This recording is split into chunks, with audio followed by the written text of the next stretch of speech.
여름밤 빗소리가 들리면서 참 마음을 편안하게 해주는 밤입니다. 그런데 하나님께서 우리에게 주신 메시지는 결코 편안한 메시지만은 아닙니다. 왜냐하면 열방을 향한 심판의 메시지가 시작되고 있기 때문에 그렇습니다.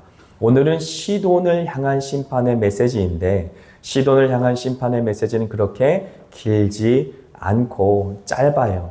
하지만 시돈과 이스라엘의 연관성은 굉장히 중요하기 때문에 우리가 이 말씀을 통해 우리 신앙도 돌아보고, 또 이스라엘 백성들의 역사를 통해 우리가 어떻게 신앙적인 유익을 또 얻을 수 있는지도 함께 살펴볼 수 있는 굉장히 중요한 말씀 중에 하나라고 볼 수 있겠습니다. 그래서 20절부터 21절 같이 한번 읽겠습니다.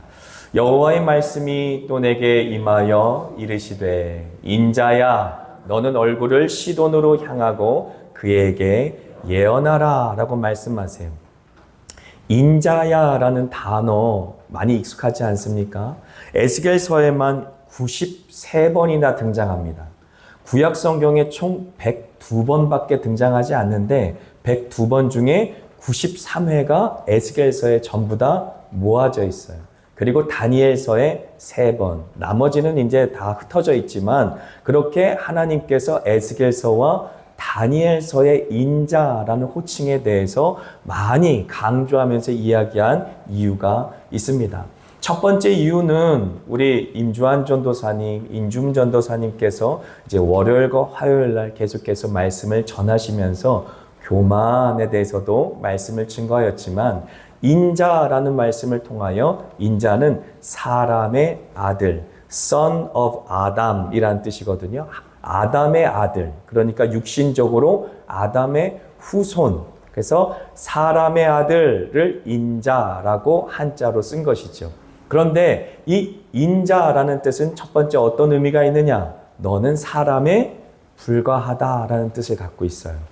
너는 사람에 불과하기 때문에 아무리 놀라운 환상을 보고 아무리 놀라운 기적을 행하고 또 열방을 향하는 심판을 외치는 선지자를 할지라도 너는 사람에 불과하다라고 지금 인자라는 호칭을 누구에게 이야기하고 있습니까? 에스겔에게 이야기하고 있고, 에스겔은 이스라엘 백성들의 대표성을 갖고 있기 때문에 이스라엘 백성 너희들 역시도 교만하지 마라. 교만하면 이렇게 멸망할 수밖에 없다. 내가 지금은 너희들의 음성을 통해, 너희들의 그 모든 기록한 기록을 통해 이 심판의 내용을 선포하고 또 기록하고 있지만 너희들 역시 죄 가운데 행하면 심판받을 수밖에 없는 인자, 사람의 아들이다 라고 하는 사실을 강조하고 있는 것이죠. 하지만 이 인자라는 단어가 신약 성경에도 기록되어 있어요. 혹시 기억하십니까? 사복음서에만 81회가 기록되어 있습니다. 그런데 신약 성경 전체에 85번밖에 기록되어 있지 않았어요. 그러니까 모든 81번이라고 하는 거의 대부분의 인자라는 단어는 사복음서 안에 다 몰려져 있어요. 누구를 지칭합니까? 예수님을 지칭합니다. 그래서 사람의 아들이라는 것을 통하여 예수님께서도 스스로를 인자라고 부르셨어요. 이거는 3인칭 보통 명사인데요.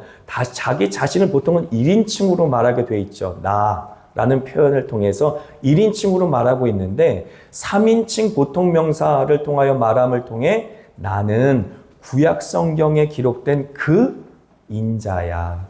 그 약속된 메시아야. 하나님의 아들로서 이 땅 가운데 인간의 몸을 입고 와서 너희들을 위해서 대속의 죽음을 죽을 그 사람의 아들, 바로 하나님의 아들인 예수 그리스도를 인자라고 호칭한 것입니다. 그래서 이제 다니엘서에 3번 기록된 것, 에스겔서에 이제 93회가 기록된 것, 그 모든 것을 근간으로 해서 요한계시록에 또 내용이 많이 기록되어 있고, 요한계시록에도 2번 인자라고 기록되어 있고, 히브리서에 1번, 사도행전에 1번, 이렇게 해서 총 85회밖에 기록되어 있지 않은 인자라고 하는 그 내용 중에 81번은 사복음서에 몰려 있으면서 예수님을 지칭하고 있다라는 사실을 알 수 있습니다. 그래서 우리 임주은 전도사님, 인주한 전도사님께서 교만에 대해서 이야기하시면서 겸손의 왕, 예수 그리스도를 말한 것은 굉장히 중요한 포인트를 이야기해 주신 것이다 라고 말할 수 있겠습니다. 바로 이 땅 가운데 겸손의 모델로 오신 분이 예수님이시고, 죄인들은 모두 다 교만하여 하나님 없이도 살 것처럼 그렇게 하나님을 모두가 다 버렸지만 인자로 오신 예수 그리스도께서는 겸손하게 하나님의 말씀을 순종하여서 이 땅 가운데 인간의 몸을 입고 오시고 또 그 인간의 몸을 찢으사 우리의 모든 죄를 사하여 주시는 대속의 죽음을 죽으셨다라고 하는 내용을 설명하기 위해 인자라는 단어가 계속해서 등장하고 있는 것입니다. 그리고 너는 얼굴을 시돈으로 향하고 그에게 예언하라 라고 에스겔에게 말하고 있는 것입니다. 인자야, 너의 얼굴을 시돈에게 향하고 그에게 예언하라 라고 말하고 있는 것이죠. 그래서 한번 지도를 보여주세요. 첫 번째 지도와 두 번째 지도를 합쳐서 이렇게 보여주셨네요. 좀 크게 한 장씩 보여주시면 좋을 것 같습니다. 첫 번째 지도, 북왕국 이스라엘과 남왕국 유다가 저렇게 나눠졌을 때 그 주변에 굉장히 강대국들이 포위하고 있는 모습 보이십니까? 아람, 암몬, 모압, 에돔, 그리고 왼쪽에 시돈, 두로, 그리고 블레셋이라고 하는 나라가 있었어요. 시돈과 두로는 베니게아라고 하는 그 베니게라고도 하고 베니게아라고도 부르는 그 나라에 속한 도시지요. 그래서 우리가 얼핏 보기에는 아람, 암몬, 모압, 에돔보다는 작으니까 시돈과 두로, 블레셋이 약한 나라다라고 생각할 수 있는데 결코 그렇지 않습니다. 우리 지난번에 우리 임주한 전도사님이 설명했던 것처럼 두로라고 하는 나라는 굉장히 강대국이었어요. 그리고 이제 해안가, 지중해 해안가에 위치해 있지 않습니까? 그래서 시돈과 두로뿐만 아니라 블레셋도 해상 강국이었었어요. 그래서 해상에서 마치 해적들처럼 강하게 단련된 해상 민족들이 원래 있었던 토착민들을 다 쫓아내고 그 땅에 이제 어떻게 보면 새로운 문물, 신문물을 중심으로 강대국을 결성했어요.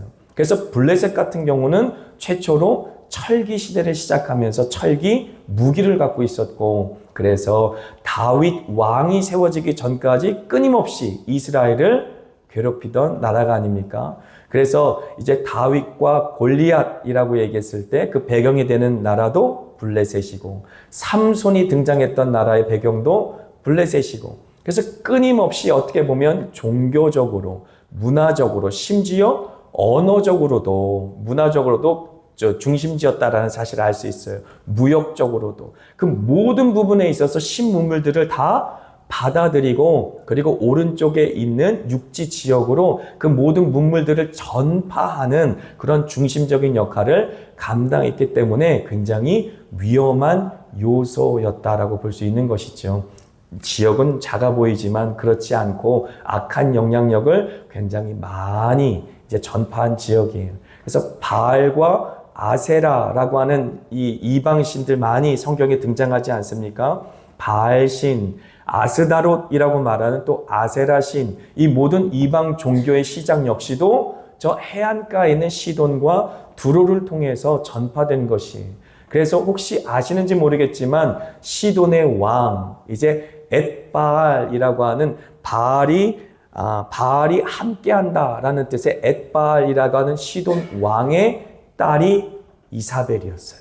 그 이사벨이 이 시돈의 딸, 왕의 딸이었는데 이제 바알과 아세라 신을 가지고 북왕국 이스라엘 아합 왕에게 시집 오지 않습니까? 시집 올 때 그냥 오는 것이 아니에요. 이제 우상들을 같이 많이 가지고 들어왔고, 그리고 이제 그 바알과 아세라를 섬기는 제사장 850명이나 데리고 들어와서 전국의 바알과 아세라의 신앙을 전파하는 전파자 역할을 감당하고, 그것으로 멈추지 않았죠. 여호와 하나님을 섬기는 그러한 제사장들을 다 잡아서 죽였어요. 그래서 그들이 숨어 있지 않습니까? 그래서 나중에 보면 엘리야가 나만 살아남았습니다 라고 하나님 앞에 절규하는 장면도 나오는데, 그 배경이 될 만큼 시돈과 두로 지역은 지금 작아 보이지만 이제 종교적으로 우상이 들어오는 이 루트였고 문화적으로도 강국이었다라는 사실을 알 수 있어요. 그리고 우리가 알파벳의 기원이 되는 페니키아 문자라는 물자도 시돈과 두로에서 시작돼서 헬라어, 나중에 라틴어, 그리고 영어까지 모든 언어의, 서양 언어의 근간이 되는 그 언어가 시돈과 두로에서 시작됐어요. 그래서 시돈과 두로는 이제 오른쪽의 내륙 지방에만 영향을 준 것이 아니라 지중해 전체에 문화적으로, 종교적으로 영향을 주던 나라였다라는 사실을 우리는 기억하고 이 말씀을 보시면 좋겠습니다. 그런데 보세요. 민수기 33장 55절. 지도 하나 더 보고 넘어가죠. 너무 작네요. 조금 키워줄 수 없나요? 저기 자세히 보시면 시돈과 두로가 있었던 지역이 원래 하나님께서 누구에게 주신, 어떤 지파에게 주신 지역이냐면 아셀이라고 저기 써 있죠. 아셀 지파하고 스불론이라고 하는 지파에게 이제 정복하라라고 주신 땅이었었어요. 그런데 그 지역이 지금 어디에 넘어간 것입니까? 다시 시돈과 드로에게 넘어가고 아셀과 스불론은 온전히 그 땅을 정복하지 못했음을 우리에게 보여주는 것입니다. 그래서 지금 전체적으로 한번 보여주세요. 전체적으로 보여주시면 하나님께서는 12지파에게 땅을, 가나안 땅을 저렇게 분배해 주셨는데, 이제 그 전지도 보여주세요. 그 전지도 보면 시돈과 두로 지방, 그리고 블레셋 지방, 오른쪽에 요단 동편에 아람, 암몬, 모압, 에돔이 점령하고 있는 땅은 점령하지 못하였다라는 사실을 우리에게 보여주는 것이지요. 그리고 다윗은 블레셋을 점령해서, 블레셋이 나중에 다윗이 그 점령한 이후에 이 강대국이 약해져서 점차 사라지게 되었지만 그 전까지 주변 강국들이 계속해서 북왕국 이스라엘과 남왕국 유다를 괴롭혔다라는 사실을 우리는 알 수 있습니다. 이것이 바로 이스라엘 백성들의 역사적인 배경이 될 수 있겠죠. 그렇다면 민수기 33장 55절의 경고의 말씀, 우리 다시 한번 새겨봅니다.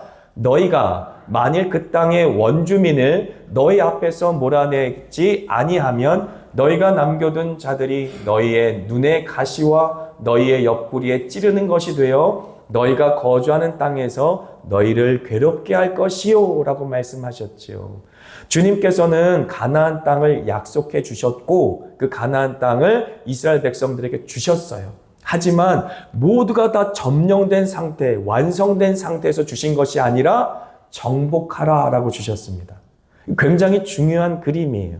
우리 신약시대를 살아가는 이 모든 신약시대의 성도들에게 구원이 무엇이고, 그리고 구원받은 이유, 우리 윤종돈 원로 목사님께서 이미와 아직 설명해 주시지 않았습니까? 이미 구원받았지만, 이미 약속이 우리에게 있지만 아직 온전히 이루어지지 않은 성화가 무엇인지에 대해서 이해하기 위해서 하나님께서는 이스라엘 백성들의 출애굽이라는 그림을 우리에게 보여주셨어요.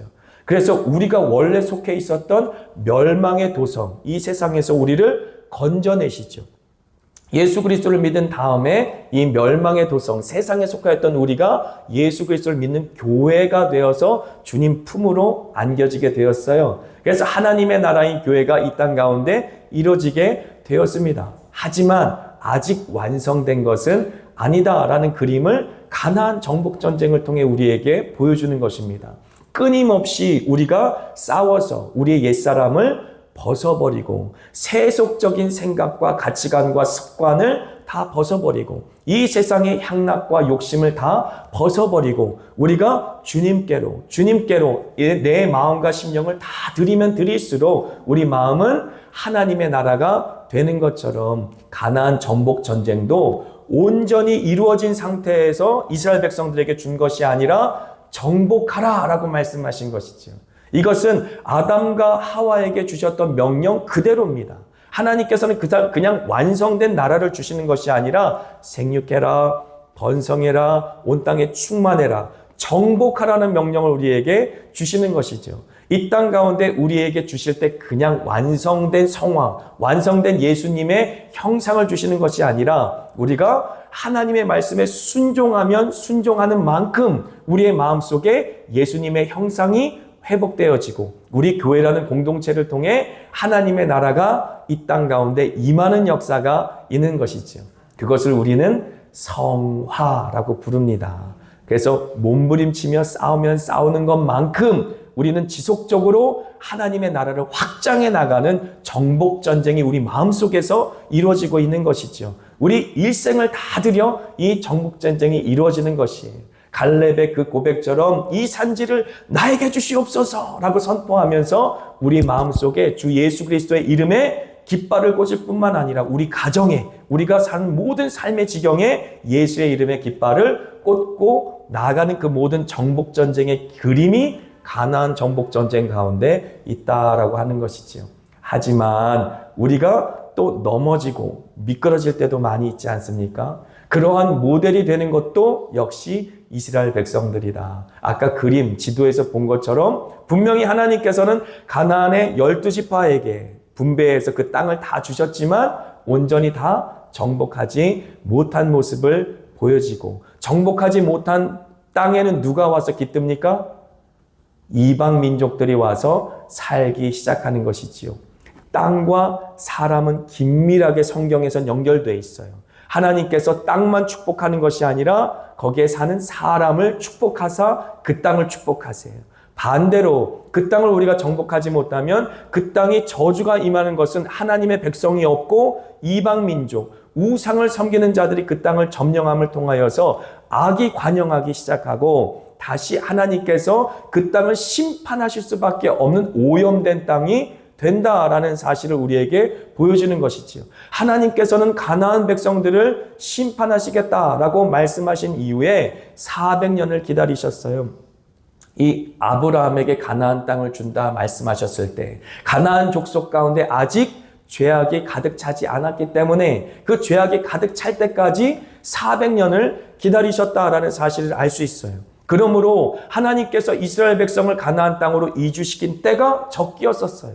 그러므로 그 모든 가나안에 있는 족속들을 몰아내고 그 땅 가운데 하나님의 나라를 세워갔어야 되는데 그렇지 못하였다.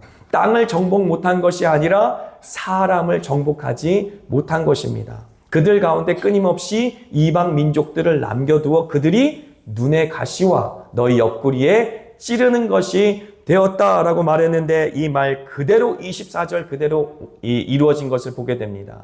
우리가 본문 24절 같이 읽습니다. 이스라엘 족속에게는 그 사방에서 그들을 멸시하는 자 중에 찌르는 가시와 아프게 하는 가시가 다시는 없으리니 내가 주 여호와인 줄을 그들이 알리라 라고 말씀하는 것이지요. 시돈과 이제 두로가 끊임없이 그들의 옆구리를 찌르는 가시가 된 것입니다. 가나안 족속은 이제 바알, 아세라라고 하는 이방신을 섬겼을 뿐만 아니라 그 신을 섬길 때에 음란함이라고 하는 것을 아예 종교적 행위로 이제 그들은 삼았어요.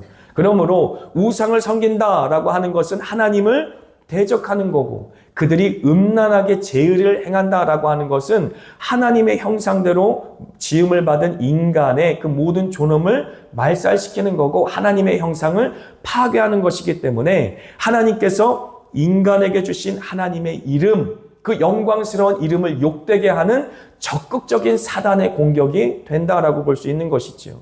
하나님 대신에 우상을 만든다, 그리고 우상을 섬긴다라고 하는 것은 하나님을 대적하는 것인과 동시에 이 땅에 유일한 하나님의 형상으로 창조한 받은 사람이 음란하게 타락하게 만드는 것을 통하여서 하나님의 형상에 심하게 어떻게 보면 모욕적인 행위를 함을 통하여서 그렇게 모욕적인 역사를 이루게 함으로써 사탄이 지속적으로 하나님을 대적하는 것에 사람의 역사, 사람의 불순종을 사용했다라는 사실을 우리는 알 수가 있는 것입니다.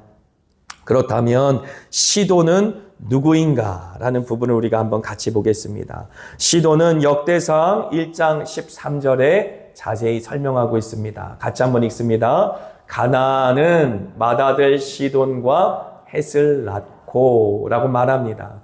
가나안의 맏아들이 시돈이다 라고 하는 것이죠. 우리가 가나안 정복전쟁에 대해서도 살펴보았지만 그 가나안을 대표하는 그 힘의 근원, 그 모든 힘의 근원이 시돈이었다라는 사실을 알 수 있어요. 성경에서 맏아들, 첫 번째 아들은 힘의 근원으로 생각합니다. 그러니까 모든 악의 근원이 시돈으로부터 시작됐다라는 사실을 성경에서는 우리에게 말해주고 있는 것이지요. 바알과 아세라 신도 시돈과 두로에서 시작됐고, 그리고 몰렉이라는 신이 있어요. 몰렉이라는 신은 이제 나중에 이제 설명드리겠지만 자기 자식들을 제물로 바쳤어요. 불에 태워서 몰렉이라는 신의 제물로 바쳤어요. 그런데 이러한 모든 우상 숭배가 그대로 이스라엘 백성 가운데 들어왔고, 심지어 성전 안에서 행하여지는 모습을 보고 하나님의 영광이 더 이상 성전 안에 머물 수 없었기에 에스겔의 환상에 보면 그 영광이 성전에서 떠나는 것을 볼 수 있지 않습니까? 사실 노아의 세 아들이 있었습니다. 노아의 세 아들 이름 기억하십니까? 셈, 함, 야벳이라고 하는 세 아들이 있었어요. 그 세 아들 중에 함의 자녀 중에 하나가 가나안이었고, 그 가나안의 맏아들 이름이 바로 시돈이었다라고 하는 사실을 우리는 알 수 있어요. 그런데 하나님께서 이제 노아를 통해 분명히 행하신 일들이겠지요. 하나님께서 노아를 통해 함을 저주하는 장면 혹시 기억하십니까? 함이 아버지의 허물을 가리지 않고 잘못된 행위를 하자. 이제 노아가 술에서 깬 다음에 셈은 축복하고 함은 저주하는 장면이 나와요. 그런데 분명히 잘못은 함이 하였는데 이 성경에 무슨 뭐라고 말하냐면 창세기 9장 22절 보죠. 같이 읽습니다. 가나안의 아버지 함이 그의 아버지의 하체를 보고 밖으로 나가서 그의 두 형제에게 알리매라고 말하는 것이죠. 함이 잘못을 했는데 가나안의 아버지 함이라고 말하고 있어요. 누구를 지금 강조합니까? 가나안을 지금 강조하고 있는 것이에요. 9장 25절 같이 읽습니다.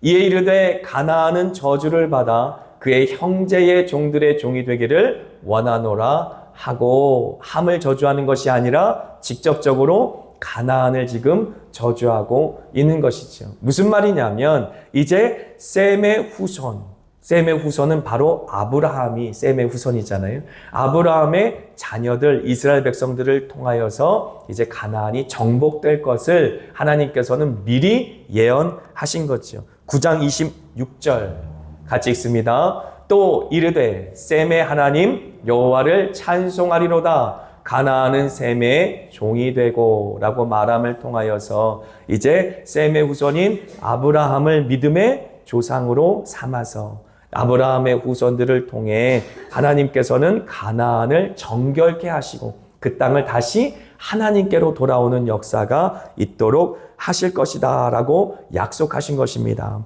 그래서 성경을 분명히 가나안 땅을 이스라엘 백성들에게 약속하였지만 이스라엘 백성들은 온전히 가나안 땅을 정복하지 못한 것을 통해 그 땅에 이제 어떻게 보면 이스라엘 백성들을 끊임없이 괴롭혔던 가시와도 같은 이방 민족들이 그들과 공존하였고, 결국은 공존했을 뿐만 아니라 그들과 함께 물들어갔고 타락했고, 하나님이 가나안 백성들처럼 이스라엘 백성들도 심판할 수밖에 없도록 타락한 사실을 우리는 알 수가 있는 것입니다. 그래서 사사기 10장 6절 같이 한번 읽습니다. 이스라엘 자손이 다시 여호와의 목전에 악을 행하여 바알들과 아스다롯과 아람의 신들과 시돈의 신들과 모압의 신들과 암몬 자손의 신들과 블셋 사람들의 신들을 섬기고 여호와를 버리고 그를 섬기지 아니함으로 라는 말씀이 그대로 이스라엘 백성의 역사 가운데 성취된 것입니다.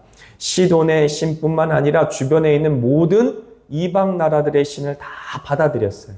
다 받아들여서 결국 여호와를 버린 것이지요. 그래서 하나님께서 주신 그 말씀을 우리가 온전히 순종하여 우리의 마음을 100% 하나님께 봉헌하여 드리려고 하는 영적 전쟁을 쉬지 않으면 그 결과가 어떻게 되는지 이미 이스라엘 백성들을 통하여 우리에게 밝히 보여주신 것입니다. 이 땅에 우리가 숨쉬는 동안 주님 앞에 우리의 마음을 온전히 하나님의 성전, 지성소로 드리는 그 영적 전쟁에서 쉼없이 끊임없이 하나님 앞에 그렇게 우리의 마음을 구별하여 드리는 영적 예배를 드려야만 한다라는 사실을 이야기하는 것이죠. 그렇다면 주님께서 두로와 시돈을 완전하게 정복하여 하나님의 나라로 선포하신 사건은 어디에 등장합니까? 마태복음 15장 21절과 22절입니다. 같이 읽습니다. 예수께서 거기서 나가사 두로와 시돈 지방으로 들어가시니 가나안 여자 하나가 그 지경에서 나와서 소리질러 이르되 주 다윗의 자손이여 나를 불쌍히 여기소서 내 딸이 흉악하게 귀신 들렸나이다 하되 라고 외치지 않습니까? 이때 예수님께서 말씀하시기를 나는 이방 사람들을 위해 보냄받지 않았다. 나는 이스라엘 백성들을 위해 보냄받았다 라고 말했을 때 이 가나안 여인이 그렇습니다. 맞습니다. 하지만 개들도 주인의 상에서 떨어지는 부스러기를 먹나이다 라고 그렇게 이야기하며 내 딸을 불쌍히 여겨주시옵소서. 내 딸이 흉악하게 귀신 들렸나이다 라고 말하는 것이지요.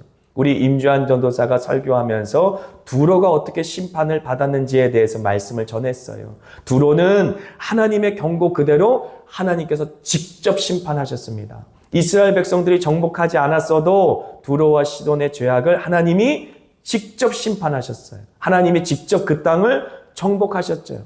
그리고 난 다음에 영적으로는 어떻게 하나님께서 그 나라를 선포하셨습니까?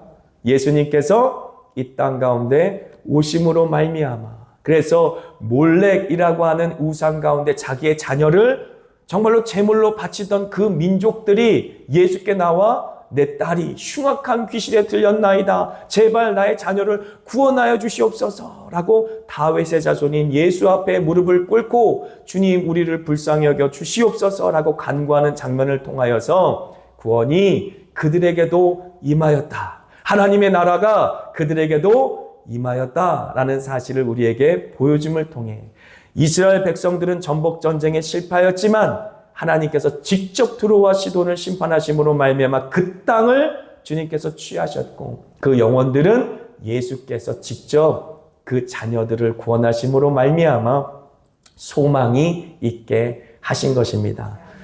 우리 말씀 붙들고 같이 기도하실 때에 우리 스스로를 돌아보고 또 우리가 온전히 하나님 앞에 봉헌되었을 때에 하나님께서 우리뿐만 아니라 우리의 자녀들에게도 놀라운 영적인 축복을 주심을 믿고 고백했으면 좋겠습니다.